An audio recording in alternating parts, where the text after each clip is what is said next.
FSL ವರದಿ ಸೇರಿದ್ದು tension ಇನ್ನೂ ಜಾಸ್ತಿ ಆಗ್ತಾ ಇದೆ. ಯಾಕಂದರೆ FSL ವರದಿನಲ್ಲಿ ಬಂದಂಥ ವಿವರಗಳಿದೆಯಲ್ಲ, ಆ ವಿವರಗಳೇ ಆತಂಕ ಹುಟ್ಟಿಸುವಂಥ ವಿವರಗಳು. ಯಾಕಂದರೆ ಈ ಬಹಳಷ್ಟು ಸಂಗತಿಗಳು ಮ್ಯಾಚ್ ಆಗ್ತಾ ಇವೆ. ಕ್ರೌರ್ಯ ಯಾವ ರೀತಿ ನಡೀತು, ಏನು ಎತ್ತ, ಸೊ ಇವನ್ನೆಲ್ಲ ನೋಡಿದ್ರೆ ಮತ್ತಷ್ಟು ಸಂಕಷ್ಟ ಜಾಸ್ತಿ ಆಗ್ತಾ ಇದೆ. ಯಾಕಂದರೆ ಪ್ರಕರಣದ ತನಿಖೆಗೆ ಒಂದು ಲೆಕ್ಕದಲ್ಲಿ ಇವೇ ಬಲ ಕೊಡ್ತಾ ಇವೆ. 1.5 ತಿಂಗಳಿಂದ FSL ಪರೀಕ್ಷೆಗಳು ನಡೀತಾನೆ ಇದ್ದು ಇನ್ನೂ ಸಂಪೂರ್ಣ ಬಂದಿಲ್ಲ, ಪ್ರಶ್ನೆ ಬೇರೆ.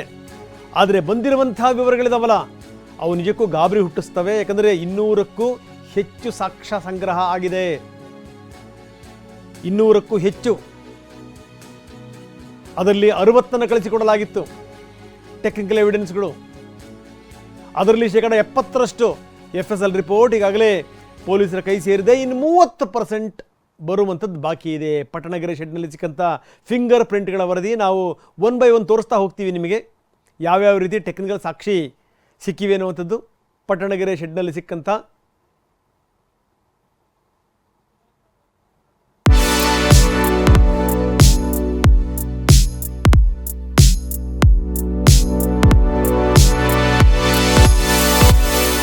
ಇನ್ನು ಶವ ಸಾಗಿಸ್ಲಿಕ್ಕೆ ಸ್ಕಾರ್ಪಿಯೋದಲ್ಲಿದ್ದಂಥ ಫಿಂಗರ್ ಪ್ರಿಂಟ್, ಒಂದು ಪಟ್ಟಣಗೆರೆ ಶೆಡ್ನಲ್ಲಿ ಸಿಕ್ಕಂಥ ಫಿಂಗರ್ ಪ್ರಿಂಟ್, ಇನ್ನೊಂದು ಕಡೆಗೆ ಶವ ಸಾಗಿಸ್ಲಿಕ್ಕೆ ಸ್ಕಾರ್ಪಿಯೋದಲ್ಲಿ ಸಿಕ್ಕಂಥ ಫಿಂಗರ್ ಪ್ರಿಂಟ್, ಘಟನೆ ಜಾಗದಲ್ಲಿ ಸಿಕ್ಕಂಥ ಚಪ್ಪಲಿ, ಶೂ ಮಾರ್ಕ್ಗಳು, ಅದರ ಬಗ್ಗೆ ವಿವರಗಳು. ನಂಬರ್ 3 ನಾವು ತೋರಿಸ್ತಾ ಇದ್ದೀವಿ. ಇನ್ನು ಕೃತ್ಯಕ್ಕೆ ಬಳಸಿದ್ದಂಥ ವಾಹನಗಳು, ಕರ್ಕೊಂಬರೋದ್ರಿಂದ ಹಿಡಿದು ಅವನು ಹೆಣ ಸಾಗಿಸೋ ತನಕ ಏನೇನಿತ್ತು ಅಂತ ಅದರ ಟೈರ್ ಮಾರ್ಕ್ಗಳು. ಇನ್ನು ಹಲ್ಲೆಗೆ ಬಳಸಿದ್ದಂಥ ದೊಣ್ಣೆ, ಬೆಲ್ಟು, ರಾಡ್, ಅದರ ಮೇಲಿನ ರಕ್ತದ ಕಲೆ.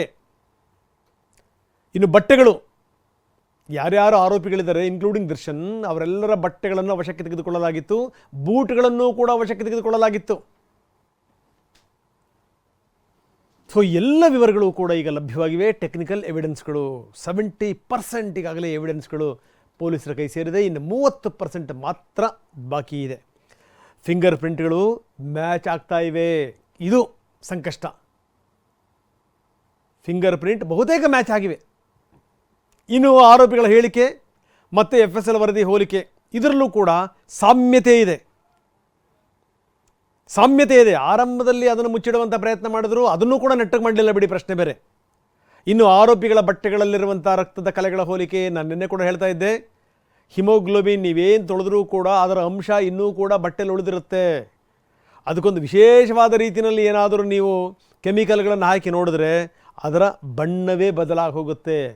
ಯಾವಾಗ ಅದರ ಬಣ್ಣ ಬದಲಾಗುತ್ತೋ ಇಲ್ಲಿ ತಪ್ಪು ಮಾಡಿದಂಥವ್ರು ಬಣ್ಣ ಬಯಲಾಗುತ್ತೆ ಅಂತ ಅರ್ಥ.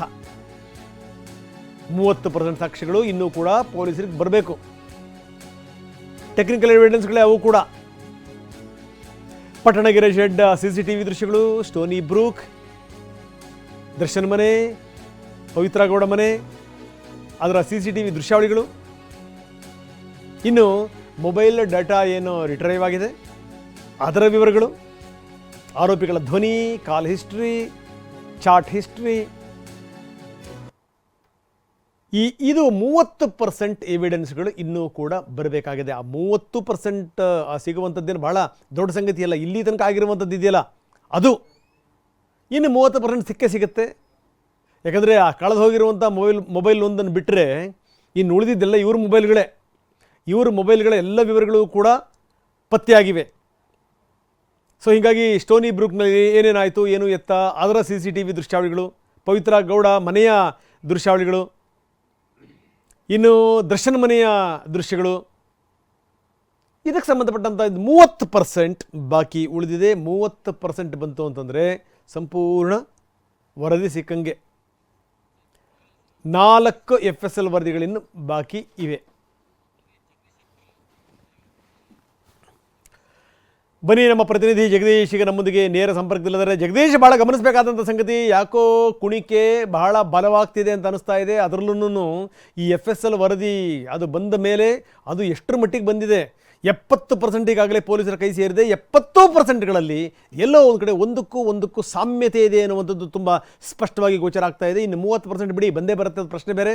ಆದರೆ ಈ 70%ಗಳಲ್ಲಿ ವೆರಿ ಇಂಪಾರ್ಟೆಂಟ್ ಸಾಕ್ಷ್ಯ ಅನ್ನುವಂಥದ್ದು ಯಾವುದು? ಎಲ್ಲವೂ ಕೂಡ ಇಂಪಾರ್ಟೆಂಟೇ, ಪ್ರಶ್ನೆ ಬೇರೆ. ಯಾಕಂದರೆ ಇವರು ಸಂಗ್ರಹಿಸಿದಂಥ ಸಾಕ್ಷ್ಯಗಳಿದಾವಲ್ಲ, ಆ ಸಾಕ್ಷ್ಯಗಳಲ್ಲಿ ಪ್ರಮುಖವಾದಂಥ ಸಾಕ್ಷ್ಯಗಳನ್ನು ಇವರು ಕಳಿಸಿದ್ದು, ಅದರ ರಿಪೋರ್ಟ್ ಬಂದಿರುವಂಥದ್ದು. ಏನು ಹೇಳುತ್ತೆ ಈ ರಿಪೋರ್ಟ್?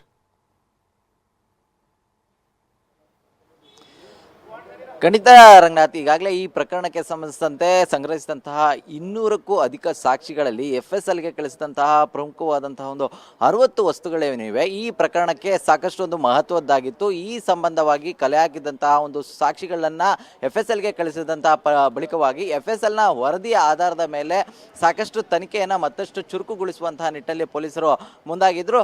ಸರಿಸುಮಾರು 1.5 ತಿಂಗಳುಗಳ ಕಾಲ ಈ FSL ರಿಪೋರ್ಟ್ಗಾಗಿ ಪೊಲೀಸರು ಕಾದಿದ್ರು. ಅಂತಿಮವಾಗಿ 70% ಏನು ನೀಡಿದಂತಹ ವಸ್ತುಗಳಲ್ಲಿ 70% ರಿಪೋರ್ಟ್ ಮಾತ್ರ ಬಂದಿರುವಂಥದ್ದು. ಇನ್ನು ಬಾಕಿ 30% ಏನು ಕಳಿಸಿರುವಂತಹ ವಸ್ತುಗಳೇನಿದೆ ಅದರ ರಿಪೋರ್ಟ್ಗಳು ಬರಬೇಕಾಗಿರುವಂಥದ್ದು. ಆದರೆ ಈಗ ಸಿಕ್ಕಿರುವಂತಹ ಎವಿಡೆನ್ಸ್ಗಳಲ್ಲಿ ಏನು FSLನ ರಿಪೋರ್ಟ್ ಏನಿದೆ ಅದು ಬಹಳಷ್ಟು ಪ್ರಮುಖವಾಗಿ ಇದರ ಮೇಲೆ ಪ್ರಕರಣದ ಮೇಲೆ ಪರಿಣಾಮ ಬೀರುತ್ತೆ ಅಂತಲೇ ಹೇಳ್ಬೋದು. ಪ್ರಮುಖವಾಗಿ ಏನು ಆರೋಪಿಗಳು ಜೊತೆಗೆ ಏನು ಈಗ ಆ ಆರೋಪಿಗಳ ಬಳಿ ಇದ್ದಂತಹ ಬಟ್ಟೆಗಳಲ್ಲಿ ಒಂದು ರಕ್ತದ ಕಲೆಗಳನ್ನು ಸಂಗ್ರಹಿಸಿದಾಗಿರ್ಬೋದು, ಜೊತೆಗೆ ಏನು ಆರೋಪಿಗಳು ಸಾಗಿಸಿದಂತಹ ವಾಹನದಲ್ಲಿದ್ದಂತಹ ಫಿಂಗರ್ ಪ್ರಿಂಟ್ಗಳಾಗಿರ್ಬೋದು, ಜೊತೆಗೆ ಶೆಡ್ನಲ್ಲಿ ಸಿಕ್ಕಂತಹ ಫಿಂಗರ್ ಪ್ರಿಂಟ್ಗಳಾಗಿರ್ಬೋದು, ಇವೆಲ್ಲವೂ ಕೂಡ ಈಗಾಗಲೇ ಆರೋಪಿಗಳ ಹೇಳಿಕೆ ಏನಿದೆ ಅದರ ಜೊತೆಗೆ ಈಗ ಬಂದಿರುವಂತಹ ವರದಿಗಳನ್ನು ತಾಳೆ ಹಾಕಲಾಗುತ್ತೆ. ಜೊತೆಗೆ ಅದರಲ್ಲಿ ಎಲ್ಲೋ ಒಂದು ಕಡೆ ಆರೋಪಿಗಳು ಬೇರೆ ರೀತಿಯಾದಂತಹ ಒಂದು ಮಾಹಿತಿಯನ್ನು ನೀಡಿ ಪ್ರಕರಣದ ದಿಕ್ಕನ್ನು ಬದಲಾಯಿಸುವಂತಹ ನಿಟ್ಟಿನಲ್ಲಿ ಮುಂದಾಗಿದ್ರು ಕೂಡ ಅದರ ಮಾಹಿತಿಗಳನ್ನು ಕಲೆ ಹಾಕುವಂತಹ ನಿಟ್ಟಿನಲ್ಲಿ ಪೊಲೀಸರು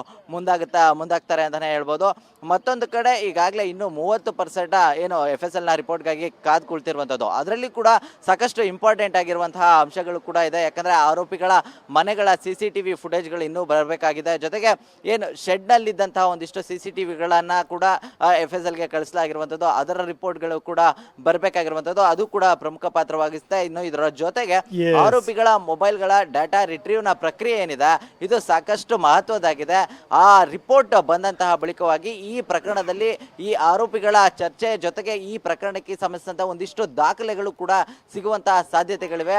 ಹಾಗಾಗಿ ಈಗಾಗಲೇ 1.5 ತಿಂಗಳ ಬಳಿಕವಾಗಿ 70% ವರದಿ ಸಿಕ್ಕಿರುವಂತದ್ದು, ಇನ್ನು 30% ವರದಿ ಬಂದ ಬಳಿಕವಾಗಿ ಪ್ರಕರಣದ ಮತ್ತಷ್ಟು ವಿಚಾರಗಳು ಹೊರಬರುವಂತದ್ದು. ರಂಗನಾಥ್, ಧನ್ಯವಾದ ತಮ್ಮೆಲ್ಲ ಮಾಹಿತಿಗೆ.